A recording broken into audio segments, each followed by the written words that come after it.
Fala galera do Critique, aqui quem fala é André Machado, mais conhecido como Hugo de Wall Street. Fala galera do Flow SA. Seguinte, vamos falar um pouquinho aí do impacto da alta do dólar, né, ao longo do ano.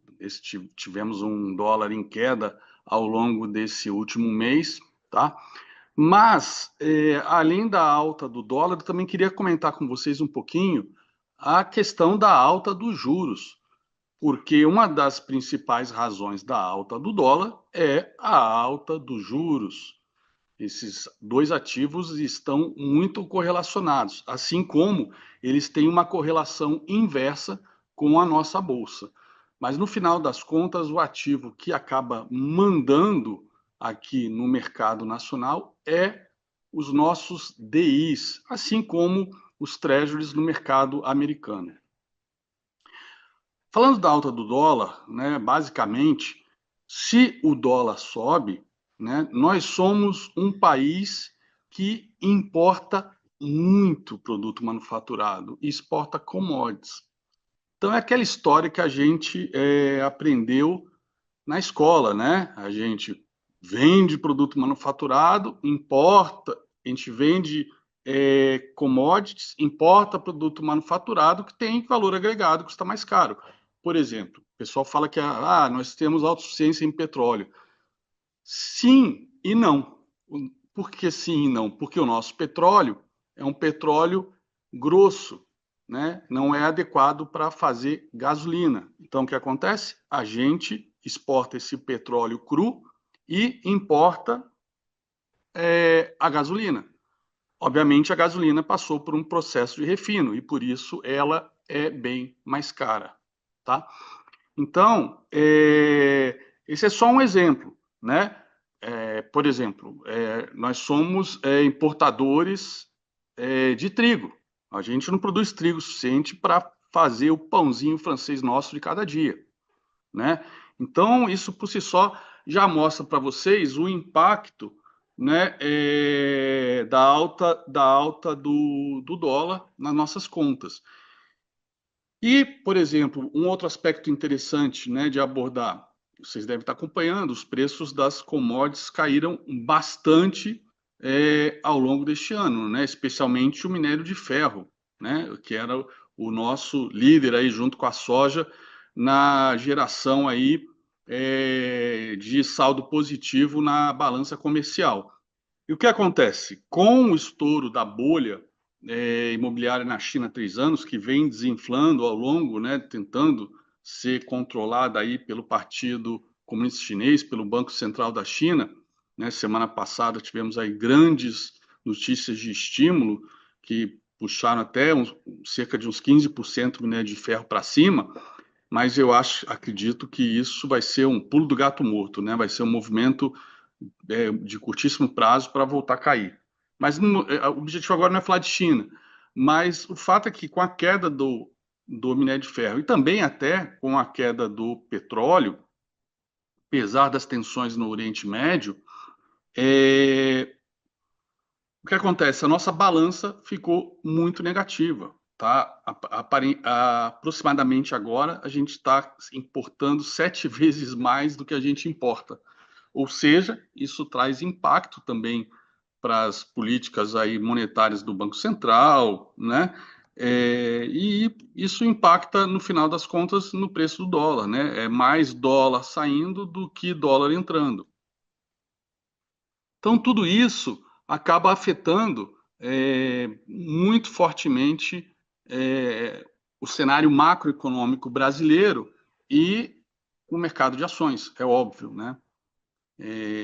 A gente está com um problema fiscal gravíssimo, né? Nossa dívida pública em relação ao PIB está já na casa dos 78% pelas métricas aí do Banco Central, pelas métricas do FMI, a gente vai fechar o ano em cerca de 86%, ou seja, a gente está correndo sério risco, né, de daqui a alguns meses, anos, talvez até o final deste governo, de termos até um cenário de dominância fiscal, né, onde a gente não consegue mais combater combater inflação apenas com alta de juros, né? Porque o próprio alta de juros aumenta a nossa dívida, que aumenta o risco fiscal, que acaba levando a gente a imprimir mais dinheiro, que gera mais inflação e entra num círculo vicioso muito difícil de escapar. Mas essa questão fiscal faz com que os nossos juros estejam subindo muito fortemente nos últimos meses. E o que que isso provoca, né? Provoca que pode até atrair, né? Até por conta dos Estados Unidos começarem os cortes, pode até aumentar o spread entre a nossa taxa e a taxa americana, atrair dinheiro de gringo para vir para cá, mas vai vir para cá para entrar em renda fixa, pegar esse spread, né? Enquanto eles acharem que a gente não tem risco de dar calote, que eu não acredito que haja nenhum, pelo menos agora nesses próximos anos, né? Mas se a política fiscal brasileira não mudar radicalmente, né, no curto e médio prazo, é o que vai acontecer. Bom, e com a alta da taxa de juros, né, o que acontece? A gente tem o efeito inverso na bolsa. Por quê? Fazer uma conta de padeiro aqui, né? Vocês sabem que eu sou grafista, gosto de acompanhar o mercado pelos gráficos, acredito que o preço desconta tudo, tá? Mas o analista fundamentalista, ele faz aquele processo de valuation, fluxo de caixa descontado, né? Pega todos os dados contábeis aí da empresa, receita, despesa, fluxo de caixa, endividamento, uma série de coisas, né? E projeta aí todos esses dados para os próximos 5 anos, tá? Imaginando então, por exemplo, e uma conta de padeiro está errado, o valuation não é assim, tá muito errado o que eu vou falar, mas é apenas para efeito didático, tá ok, galera? E foi mais ou menos o que aconteceu quando a gente subiu os juros de 2% até os 12,5% que a gente chegou antes dos cortes começarem pelo Bacen. Se você conseguir manter, né, todas as variáveis num fluxo de caixa descontado para os próximos 5 anos, ou seja, despesas, investimentos, o conta corrente, né, o fluxo de caixa do dia a dia, manter o lucro constante, né, o endividamento constante, né, manter o dólar constante para quem tem dívida em dólar, manter tudo isso, né,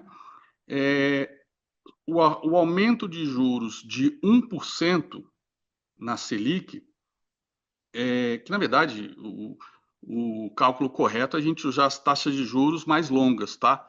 Mas para ficar uma coisa mais didática, a Selic acaba refletindo também a expectativa, né, dos juros futuros, né, que o mercado está pedindo. Então, mas o aumento de 1% na curva de juros implica em uma queda aproximadamente de 10% para qualquer ativo, né? Que aquelas variáveis fiquem todas congeladas por 5 anos. Como assim? Por quê? Porque o fluxo de caixa descontado é pegar o lucro da empresa dos próximos 5 anos, ou seja, que é o saldo final de toda essa conta, despesa, investimento, pagamento de dívidas, fluxo de caixa, custo de estoque, sei lá, tem trocentas variáveis, né? O preço do dólar, se a dívida é em dólar, congelar isso tudo, que é uma coisa que ninguém consegue, né, fazer, é impossível antecipar todos esses dados para 5 anos, mas se você congela tudo isso e aplica aí, aumenta os juros, né, lá na ponta em 1% e traz o dinheiro, esse lucro para valor presente, né, assim como quando a gente se endivida, a gente paga juros, quando a gente traz o dinheiro que a gente está antecipando, né? A gente está antecipando uma compra para pagar lá na frente. Nesse caso, trazendo o valor desse lucro para o dia de hoje, para o valor presente, então a gente vai descontar também essa taxa de juros.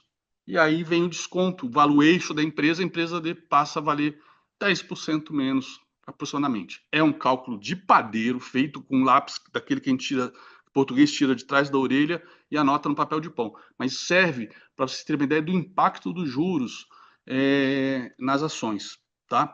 E os juros é o que, no final das contas, com o problema fiscal, além do impacto nas ações, acaba trazendo também esse impacto no dólar, né? Aumento de juros aqui, né? Aumento de juros lá. O Fed deixou aí Powell deixou entender que vai pegar leve agora nos próximos cortes, que realmente o mercado de trabalho está indo super, super bem, super tranquilo. Então, a gente aqui tem que fazer o nosso dever de casa, né? Senão o nosso dólar pode descolar do dólar lá nos Estados Unidos, que deu uma recuada, né?